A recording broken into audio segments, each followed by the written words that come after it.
ബഡ്ജറ്റിൽ ഒതുങ്ങി നിന്നുകൊണ്ടാണ് നമ്മളുടെ സംസ്ഥാനത്ത് വികസന പ്രവർത്തനങ്ങൾ നടന്നിരുന്നത്. ബഡ്ജറ്റിന് പുറത്തും പണം സമാഹരിച്ച് വികസന പ്രവർത്തനങ്ങൾ നടത്തണം എന്നുള്ള ഉദ്ദേശത്തോടു കൂടിയാണ് കിഫ്ബിക്ക് രൂപം നൽകിയത്. കിഫ്ബി അതിൻ്റെ പ്രവർത്തന പന്ഥാവിൽ 1/4 നൂറ്റാണ്ട് പിന്നിടുകയാണ്. കിഫ്ബിയെ സംസ്ഥാനത്തിൻ്റെ വികസനത്തിന് ഉപയുക്തമാകും വിധം മാറ്റിയെടുക്കുന്നത് 1ാം പിണറായി സർക്കാരിൻ്റെ കാലത്താണ്. അന്ന് മുതൽ ഒട്ടനവധി വികസന പ്രവർത്തനങ്ങളാണ് സംസ്ഥാനത്തിൻ്റെ എല്ലാ ഭാഗങ്ങളിലും സർവ്വമേഖലകളിലും നടന്നുകൊണ്ടിരിക്കുന്നത്. ബജറ്റുമായി ബന്ധപ്പെട്ട വികസന പ്രവർത്തനങ്ങൾ ഒരു ഭാഗത്ത് നടക്കുമ്പോൾ ബജറ്റിന് പുറത്ത് കിഫ്ബി ഫണ്ട് ഉപയോഗിച്ചുകൊണ്ടുള്ള വികസന പ്രവർത്തനങ്ങൾ തകൃതിയായി മറുഭാഗത്തും നടക്കുന്നു. ഈ 2 വികസന വഴികളിലൂടെ കേരളം അഭൂതപൂർവമായ വികസന കുതിപ്പാണ് കഴിഞ്ഞ കുറച്ച് വർഷങ്ങളായി നടത്തിക്കൊണ്ടിരിക്കുന്നത്.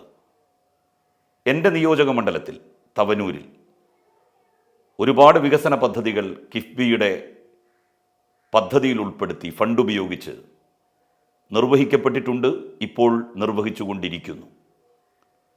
മലപ്പുറം ജില്ലയിലെ ആദ്യത്തെ ഒരു ടൗണിന് കുറുകെയുള്ള മേൽപ്പാലം എടപ്പാളിലാണ് പണിതത്. അത് കിഫ്ബി ഫണ്ട് ഉപയോഗിച്ചാണ് നിർമ്മാണം പൂർത്തിയാക്കിയത്.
ഇപ്പോൾ നിർമ്മാണം പുരോഗമിച്ചുകൊണ്ടിരിക്കുന്ന നായർത്തോട് പാലം ഏതാണ്ട് 55-60 കോടി രൂപയോളം കിഫ്ബി അതിനായി നീക്കിവെച്ചു.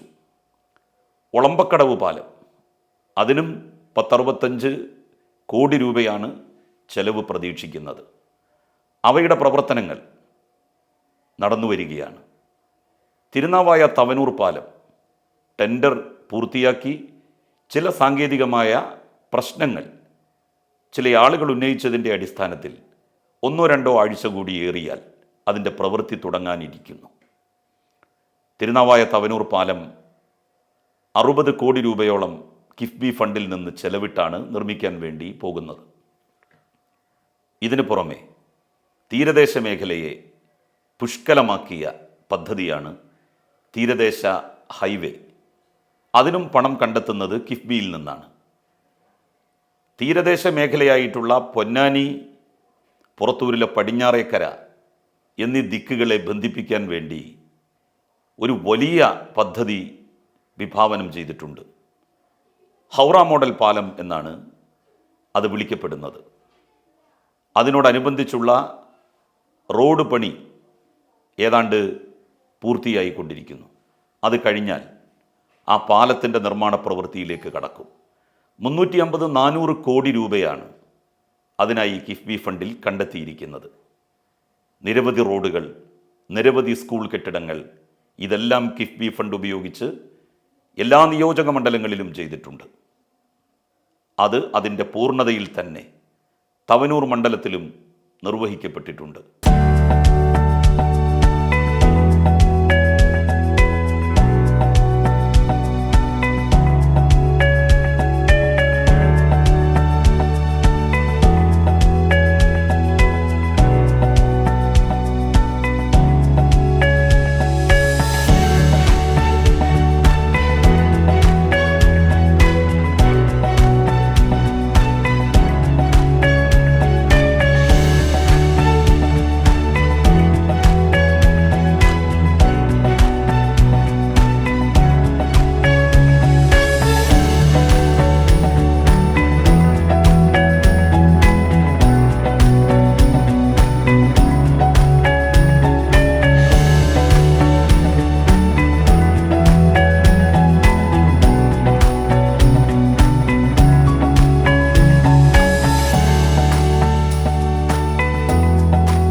കിഫ്ബി കേരളത്തിൻ്റെ വികസന ചരിത്രത്തിലെ ഒരു നാഴികക്കല്ലാണ്. പദ്ധതികൾ ബജറ്റിൻ്റെ പരിധിയിൽ മാത്രം ഒതുങ്ങി നിന്നിരുന്ന ഒരു കാലത്ത് ആ പരിധിക്ക് പുറത്തേക്ക് വികസന പ്രവർത്തനങ്ങളെ വ്യാപിപ്പിക്കാൻ കിഫ്ബിക്ക് സാധിച്ചു എന്നുള്ളത് വളരെ പ്രധാനപ്പെട്ട ഒരു കാര്യമാണ്. കിഫ്ബിയുടെ 25ാം വാർഷികം ആഘോഷിക്കുന്ന വേളയിൽ എല്ലാ വിജയങ്ങളും കിഫ്ബിക്ക് ആശംസിക്കുന്നു. രജത ജൂബിലിയിൽ കിഫ്ബി ഉറപ്പാക്കുന്നു ധനലഭ്യത, ഗുണനിലവാരം, സമയക്രമം.